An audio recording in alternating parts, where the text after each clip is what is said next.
আমার ভাইরা, আমার বন্ধুগণ, ইসলামের শুরু জামানায় নবীজি সাল্লাল্লাহু আলাইহি ওয়াসাল্লাম একা একা গোপনে গোপনে মানুষদেরকে দ্বীনের দাওয়াত দিতেন। একা একা গোপনে গোপনে নামাজ আদায় করতেন। আর আল্লাহ রাব্বুল আলামিনকে ডাক দিয়া বলতেন, আল্লাহ রাব্বুল আলামিন, আল্লাহ রাব্বুল আলামিনকে ডাক দিয়া বলতেন, নগো আল্লাহ, দুই আমরের মধ্যে থেকে যে কোনো এক আমরকে আপনি ইসলামের জন্য কবুল করেন। আল্লাহ গো, যে কোনো এক আমরের মাধ্যমে ইসলামের সম্মানকে আপনি বাড়ায়া দেন। দুই ওমর বলতে হিশামের ছেলে আবু জেহেল আর খাত্তাবের ছেলে হযরত ওমর। এ দুনিয়ার মুসলমান, আল্লাহ রাব্বুল আলামিন খাত্তাবের ছেলে হযরত ওমরকে ইসলামের জন্য কবুল করলেন। হযরত ওমর রাদিয়াল্লাহু তাআলা আনহু রাসূলের হাতে হাত রেখে কালেমা পড়ে মুসলমান হয়ে গেলেন। এরপরে নবীজি সাল্লাল্লাহু আলাইহি ওয়াসাল্লাম গোপনে গোপনে মানুষদেরকে দ্বীনের দাওয়াত দিতে লাগলেন। গোপনে গোপনে আল্লাহর নবী একা একা নামাজ আদায় করতে লাগলেন। সাহাবী হযরত ওমর ডাক দিয়া বললেন, নবী পয়গম্বর, আমরা যে ধর্ম পালন করতেছি এই ধর্ম সত্য কিনা? নবী গো, আমরা যে ধর্মের উপরে আছি এই ধর্ম সত্য কিনা? নবী গো, আমরা যে নামাজ আদায় করতেছি এই নামাজটা কি আল্লাহ তাআলার পক্ষ থেকে কিনা?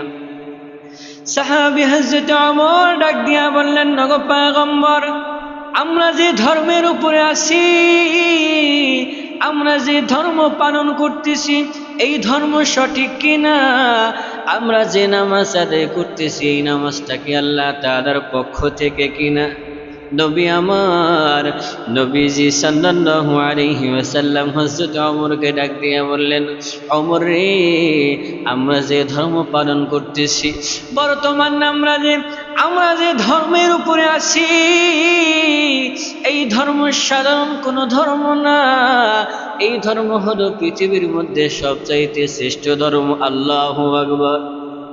আল্লাহ রাব্বুল আলামিন কোরআনে হাকিমের মধ্যে বলেন, ইন্নাদ-দীনা ইনদাল্লাহিল ইসলাম। আল্লাহ রাব্বুল আলামিনের কাছে সবচাইতে মনোনীত ধর্ম হলো ইসলাম। সবচাইতে পৃথিবীর মধ্যে যতগুলা ধর্ম আছে সবচাইতে মনোনীত সর্বশ্রেষ্ঠ ধর্ম হলো ইসলাম।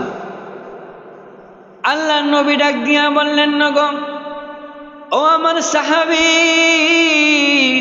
পৃথিবীর মধ্যে সবচাইতে শ্রেষ্ঠ ধর্ম হলো ইসলাম।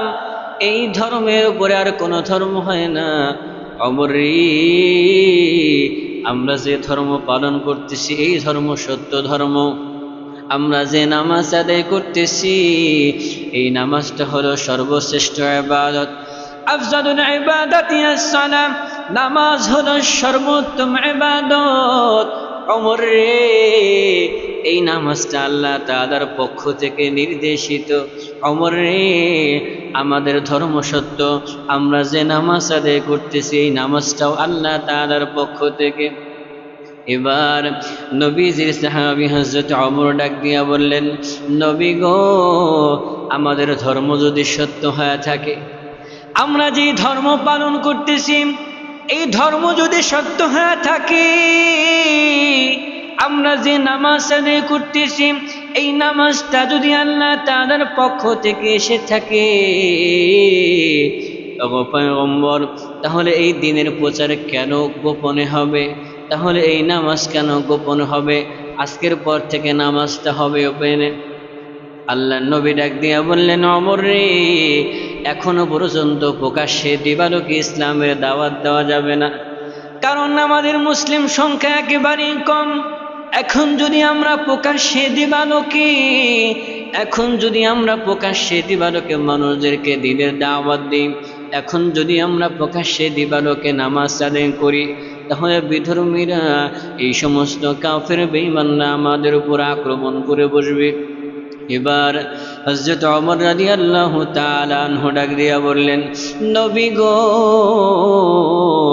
আমাদের ধর্ম যদি সত্য হয়ে থাকে, আমাদের দ্বীন যদি সত্য হয়ে থাকে, নামাজটা যদি আল্লাহ তাআলার পক্ষ থেকে হয়ে থাকে, তাহলে আজকের পর থেকে এই নামাজ কোনো গোপনে হবে না, দ্বীন প্রচার কোনো গোপনে হবে না। আমি ওমর ঘোষণা দিলাম, আজকের পর থেকে প্রকাশ্যে দিবালোকে নামাজ আদায় করতে হবে। দিন কায়েমের উঁচু নিশানে রয়েছে যাদের নাম লেখা, দিন কায়েমের উঁচু নিশানে রয়েছে যাদের নাম লেখা, ধন্য হলো যারা নবী পরশে, ধন্য হলো যারা নবী পরশে, সেই তো সাহাবা। আসসালাম আসসালাম আসসালাম সাহাবা। জোরে জোরে বলি না মারহাবা। আল্লাহ নবী বিশ্বনবী মুহাম্মদুর রাসূলুল্লাহ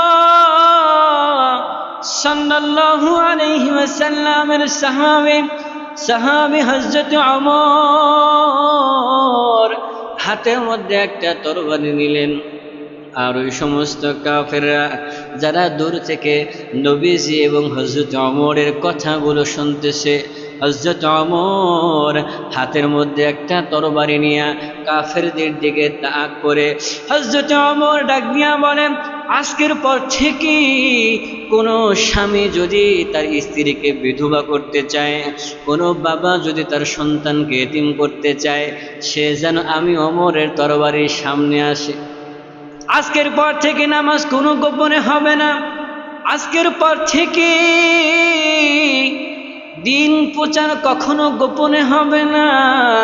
আমি ওমর ঘোষণা দিলাম, আজকের পর থেকে প্রকাশ্যে নামাজ আদায় করা হবে। এই হলো হযরত ওমর, যে ওমরের ব্যাপারে আল্লাহর নবী সাল্লাল্লাহু আলাইহি ওয়াসাল্লাম আল্লাহ তাআলার কাছে দোয়া করেছিলেন, আল্লাহুম্মা আইজ্জাল ইসলাম ওয়াল মুসলিমিন বিআহাদিল উমরাইন। ওগো আল্লাহ, দুই ওমরের মধ্য থেকে যে কোনো এক ওমরকে আপনি ইসলামের জন্য কবুল করেন, যে কোনো এক ওমরের মাধ্যমে ইসলামের সম্মানকে আপনি বাড়ায় দেন। আল্লাহর নবী সাল্লাল্লাহু আলাইহি ওয়াসাল্লাম মানুষদেরকে দ্বীনের দাওয়াত দিতে লাগলেন, যার কারণে শিশুদের মধ্যে সর্বপ্রথম ইসলাম গ্রহণ করেছেন হযরতে আলী রাদিয়াল্লাহু তাআলা আনহু, গোলামদের মধ্যে সর্বপ্রথম ইসলাম গ্রহণ করেছেন হযরতে যায়েদ রাদিয়াল্লাহু তাআলা আনহু, যুবকদের মধ্যে নারীদের মধ্যে সর্বপ্রথম ইসলাম গ্রহণ করেছেন আম্মা জান খাদিজাতুল কুবরা রাদিয়াল্লাহু তাআলা আনহা, যুবকদের মধ্যে